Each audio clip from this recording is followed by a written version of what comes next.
Hello, everybody, and welcome back to the Research Podcast and a continuation in our short series on different issues that are covering our world. We are joined by our guest, Owen, and he is here to talk to us about urban sprawl and why we should care. Hey there, everybody. Well, I guess we should start with the basics. What is urban sprawl? Urban sprawl is the expansion of cities so they take up much more space without large increases in population. This is different from normal city expansion, as cities will have to expand as population increases. It is when population density greatly decreases that we become concerned about sprawl.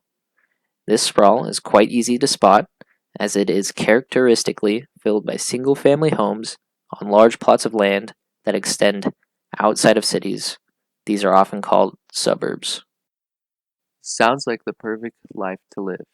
Big backyards, nice homes, and somewhat close proximity to work.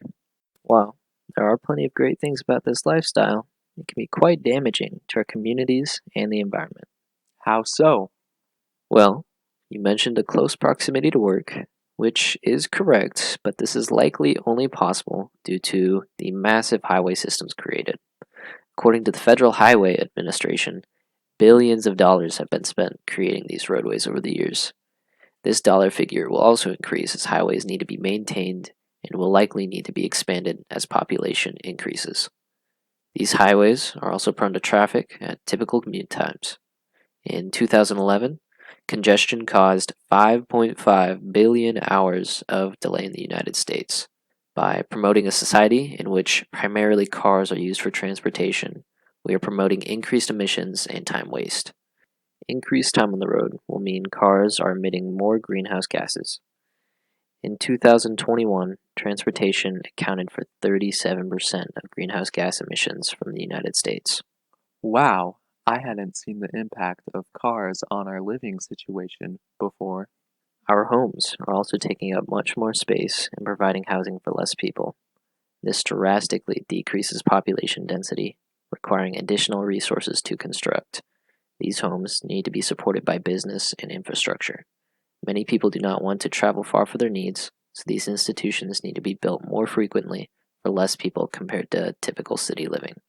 This increases the resource burden of suburbs.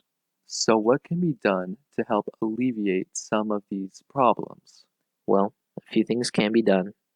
Governments are going to be highly influential in reducing sprawl as they can implement building restrictions and specific taxes. In the past, there have been tax incentives for the development of land on the outskirts of cities. This has made it far easier for sprawl to occur, as usually housing will follow the development as there are increased jobs. Is there anything we can do as individuals? Most of the regulation must be done by the government, but each person can become more aware of their living situation.